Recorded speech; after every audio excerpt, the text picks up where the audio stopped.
who was Athena? She was the daughter of Zeus. Researchers still argue whether she was named after the city of Athens or if the city is named after her. One of her names was Pallas Athena, Pallas being the name of her childhood friend that she killed by accident. And this was by accident. There's no joke, she actually did it by accident in a training duel. And she took this name to honor her friend. Regardless, I went to check out one of the many statues that exist of her here in Athens.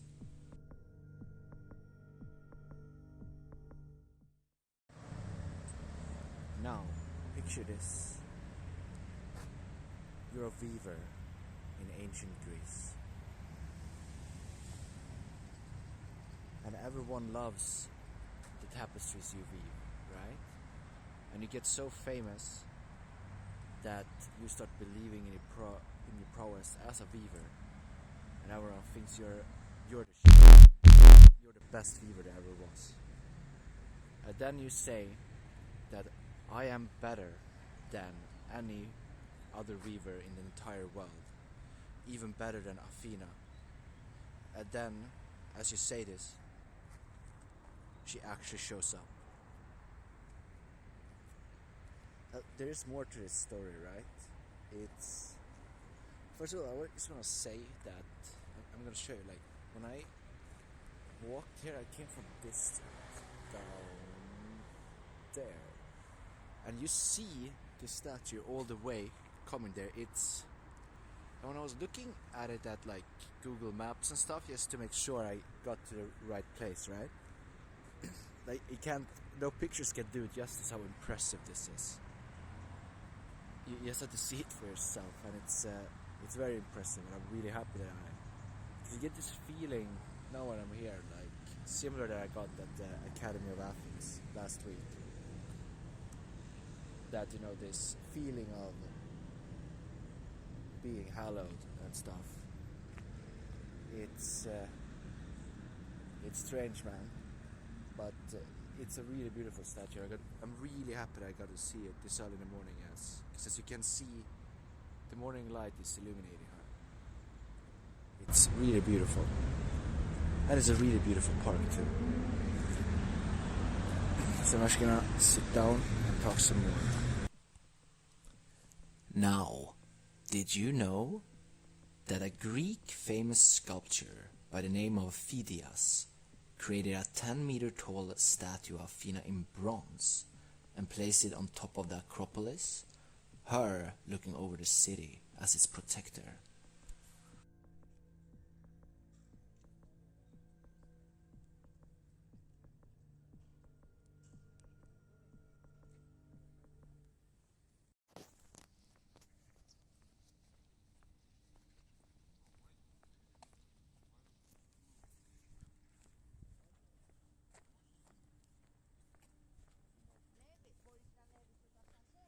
So here's what's crazy, right? I went here and I thought I had to double check that it was this one. So I was earlier, but here you can see. This would have been the basis of it.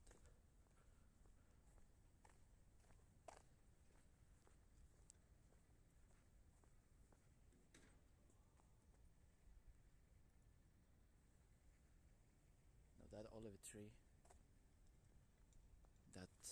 this one, carries a very important significance, as Athena was the one who gave Athens its first olive tree. But yeah, it's sad, man. It would have been there. I mean, just look at the view. God made me tall for a reason. This reason. To come 2022 to Athens to do this. Look, it's buddy. Anyway, it's a shame, but I did learn some things from a guide earlier that I will talk about too. So I'm gonna see if I can get a better view of it.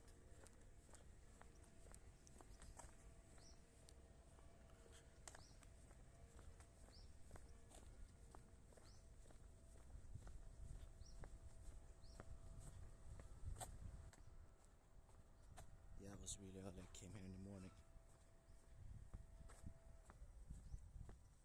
I need to sit down later to take it all in. I will explain later, but now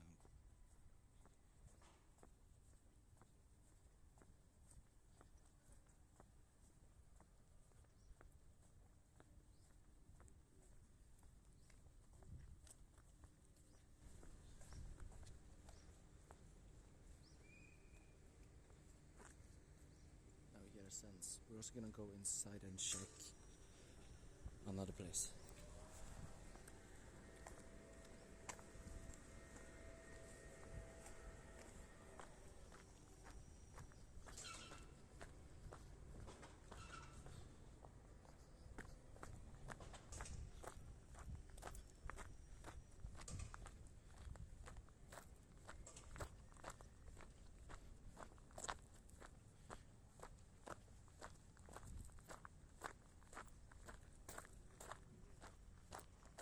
Here's a different view. There was another guy over there also filming his. But just.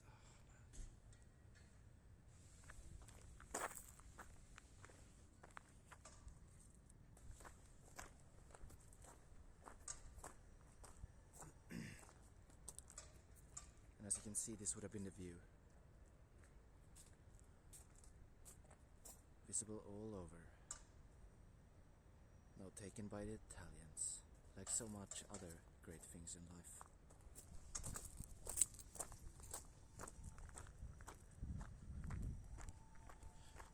Oh, by the way, the Italians lost it. Correction. The statue used to be here, which is even worse than I thought. The Italians took the podium too, man. Can't keep shit in Greece, man. In ancient Greece, I'd rather. It's just. Anyway, so this is the temple. And it sort of works anyway, because you would have seen it similarly. Sure, it would have been next to this, but you would have still seen it all the way over here, right? All the way down to the harbor. Gonna make this one really quick because a lot of other people want to take photos, but point here, right here, beyond these pillars, right below there was a huge statue in ivory and gold of Athena too. And that one I need to double check the name, and I'm so sorry because the tour guide that I talked to earlier, she gave me so much valuable information, but they have two different names, these Athena statues, so I will look them up. But the point of it that a lot of commoners came here to worship Athena too during the games. So right here there was also a statue, so it wasn't just one big one of bronze over there, but right here there was one in ivory and gold too. So there, that was something.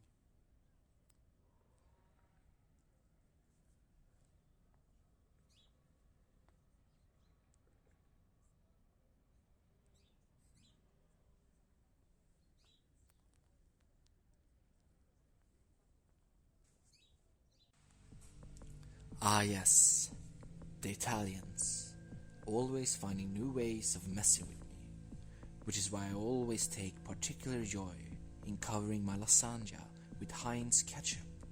Every bite pisses them off, somewhere out there in their country, and everywhere else too.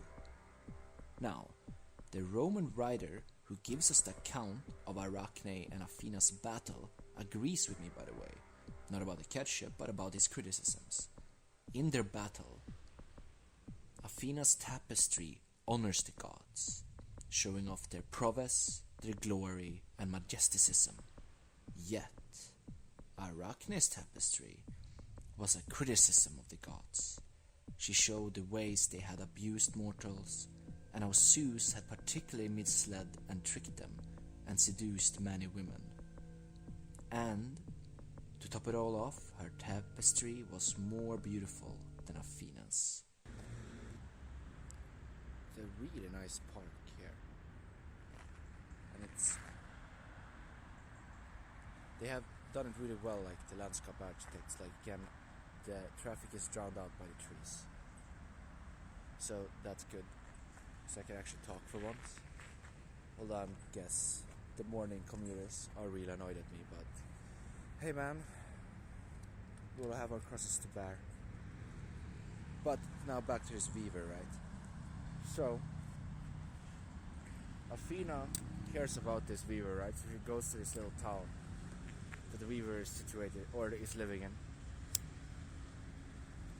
And Athena tells her, to show her what is it? It's a tapestry. That's what and it's a beautiful tapestry showing the ancient wars that Athena herself took part in, right? And then what happens is that she shows Athena the tapestry, and Athena is lost at words because it is way better than anything she could weave herself. Athena being also a weaveress. So, but here's the thing: Athena is, since she's a daughter of Zeus, she inherited his jealousy. So she starts destroying this tapestry, just ripping it apart and stuff. And what's important to know is that this woman, this weaver, her name is Arachne, right?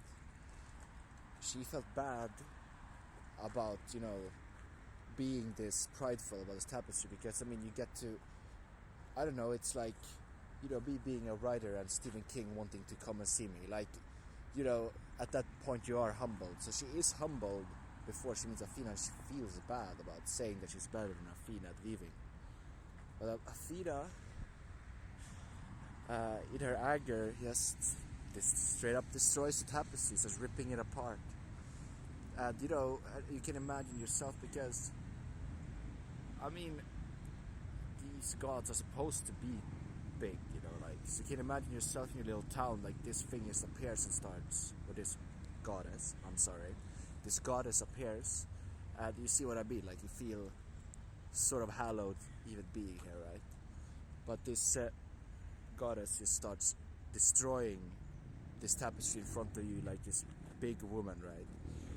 So Arachne flees into the forest, and Athena, feeling bad because her original intention was to let Arachne be one of her weavers and take her with her to Olympus, where she lives, right? But when she goes into the forest, she sees that this Arachne woman has killed herself. She hung herself from a tree. And Athena looks at her body and says, and essentially admits defeat, that yes, you are the better weaveress, and now, my girl, you will be weaving the most beautiful things you could ever imagine. However, no one will stop to see it. And then she touches Arachne's body, and from her body, the first spider appears. So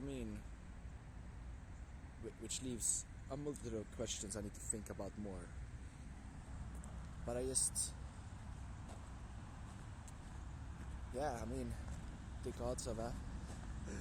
gods of Greece, man. You don't walk around with them, you don't.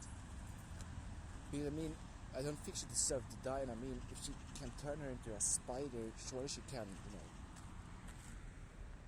turn her back. But that's it for now. I'm gonna go get my morning coffee. Varying accounts of the above exists. In some versions, Arachne was just said to have created a more beautiful tapestry. In the one I am reading from, written by a Roman artist, says that the tapestry was a criticism of the gods. Yet, all accounts seem to agree upon the following.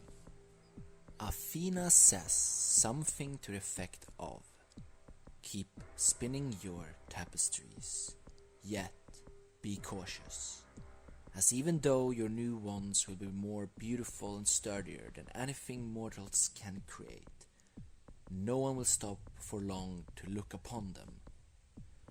And Athena resurrects Arachne into a spider, the very first spider, as her own name suggests.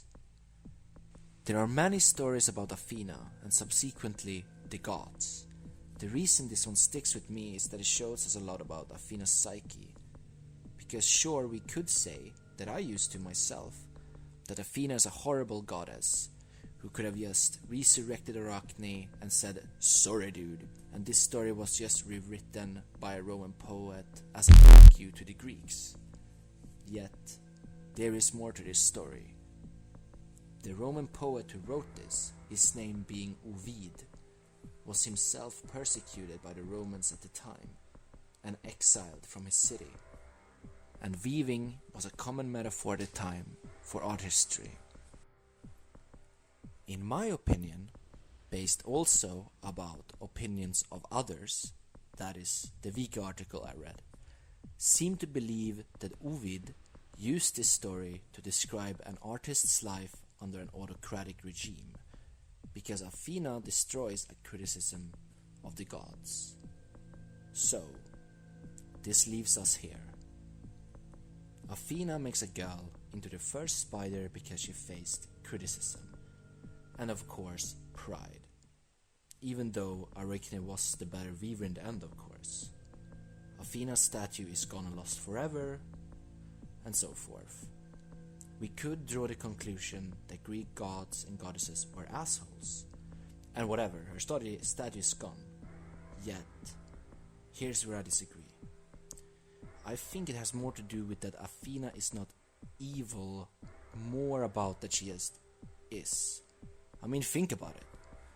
She was Zeus' favorite daughter, which will always separate you from your own siblings. She was all-powerful and probably faced not that much adversity in her life. Would this not make anyone overconfident, develop a monstrous ego? But how does this not just make her evil then? Simple. It is also undeniable that she loved humanity. She gave the city of Athens their first olive tree. In some accounts, this is why the city bears her name, rather than Poseidon's, who gave Athens salt water.